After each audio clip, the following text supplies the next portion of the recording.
Salut tout le monde, c'est Ville Ouverte. Aujourd'hui, on va vous parler des espaces verts en zone urbaine et de la participation citoyenne à Buenos Aires. Alors, en quoi les espaces verts sont-ils au cœur de la question urbaine? Quelle est la politique de la ville à leur égard? Et quel rôle les citoyens ont-ils à jouer dans leur développement? C'est ce qu'on va voir avec vous aujourd'hui. Alors le rôle des espaces verts est multiple. Déjà, ils assainissent l'air que l'on respire. Il existe par exemple certains arbres capables d'absorber et de filtrer autant de carbone qu'émet un Airbus A320 sur une distance de 600 km. On comprend donc facilement à quel point ces espaces verts sont des outils essentiels. D'autant plus que les villes émettent 70% des gaz à effet de serre mondiaux et que ces gaz sont liés directement ou indirectement à la mort de plus de 400 000 personnes par an rien qu'en Europe. De plus, les espaces verts sont des lieux de rencontres et d'interaction sociale autant que de loisirs, ce qui permet de créer plus de rapports sociaux et de concilier nature et ville. Alors pourquoi est-ce qu'on a voulu parler d'espaces verts? Déjà, si on prend la définition du Corbusier, l'urbanisme c'est l'ensemble des sciences, des techniques et des arts relatifs à l'organisation et à l'aménagement des espaces urbains en vue d'assurer le bien-être de l'homme et d'améliorer les rapports sociaux en conservant l'environnement. Du coup, on comprend facilement à quel point les espaces verts et l'urbanisme sont liés. Juste pour vous faire une idée, essayez d'imaginer une ville sans espaces verts. Sur cette photo extraite du film Métropolis, on voit bien qu'une métropole sans arbres ni parcs ressemble à un monstre écrasant. Ça semble totalement invivable. Par exemple, l'Observatoire des villes vertes montre que plus il y en a, plus la vie des gens s'en trouve améliorée. D'après leurs études, ils permettent de réduire le niveau de stress. Pour 10% d'espaces verts en plus, les gens se sentent 5 ans plus jeunes. Et finalement, vivre proche de la nature permettrait de réduire considérablement les chances et les probabilités d'avoir une maladie grave. On comprend alors facilement que les espaces verts soient surnommés les poumons des zones urbaines. Au final, en généralisant un peu, on voit que l'urbanisme et les espaces verts ont la même finalité. Assurer le bien-être des gens, rendre leur lieu de vie plus commode, plus sain et plus esthétique.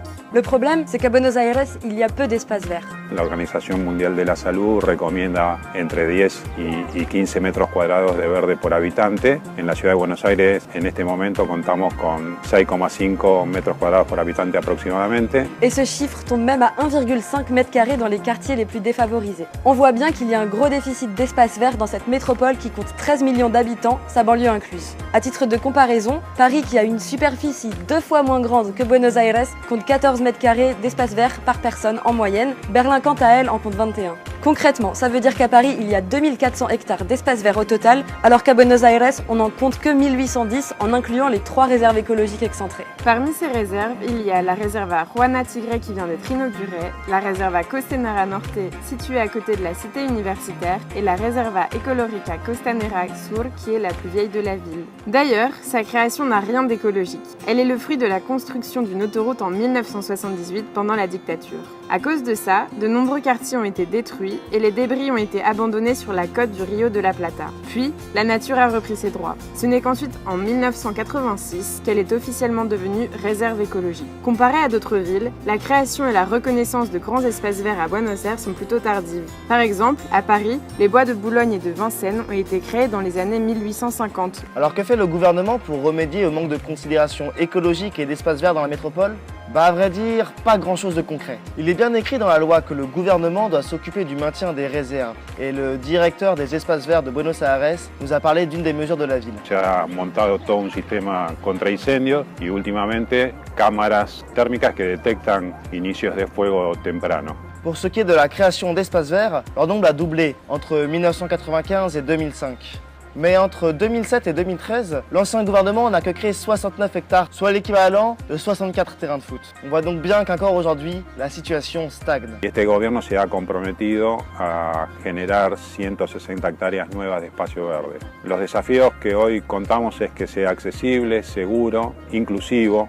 Mais ça ne reste que des projets abstraits. Une des solutions réalistes serait d'utiliser les bordures du Rio de la Plata pour combler au problème du manque d'espace au sein de la ville.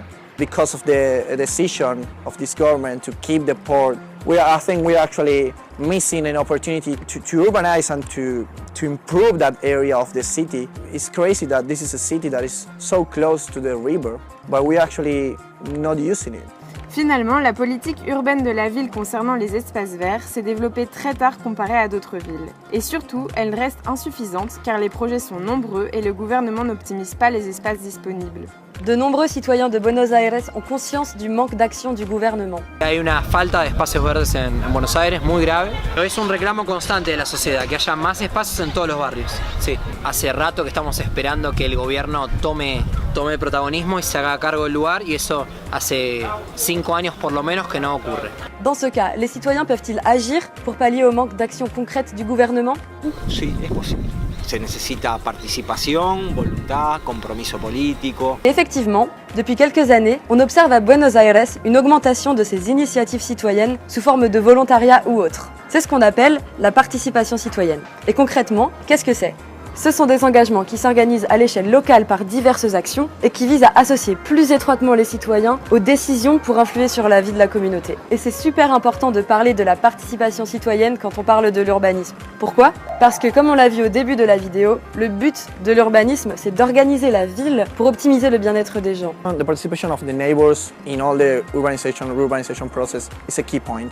And I think it's what actually makes the difference between an urbanization plan that works and an urbanization plan that fails. Every project has to be connected and has to be built from the local ground, and it has to involve all the actors that actually live day by day in that territory, and has to be built with them. It's a concept change. It's not for them, it's with them.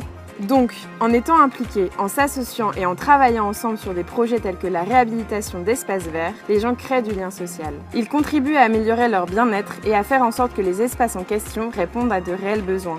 Concrètement, ça donne quoi ?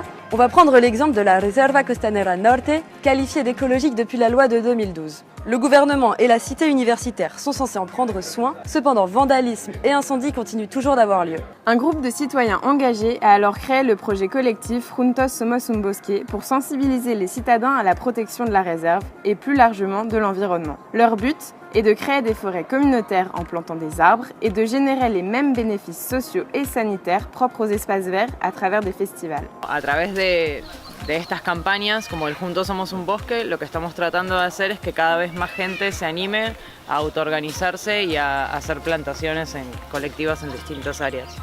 Le but est de recréer du lien entre les personnes, de réduire le stress de la ville, d'être en quelque sorte en communion avec la nature, et cela semble pleinement atteint.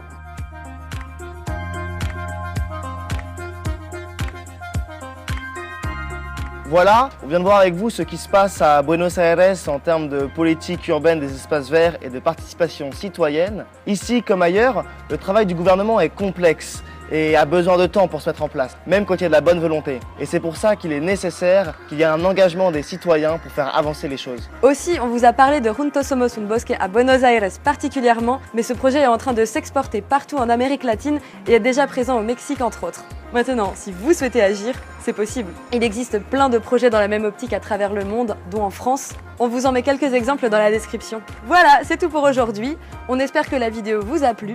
N'hésitez pas à mettre un pouce bleu et à nous donner vos avis. Aussi, si c'est pas déjà fait, n'hésitez pas à vous abonner à notre chaîne YouTube et à notre page Facebook. On vous met les liens dans la description. La bise de toute l'équipe!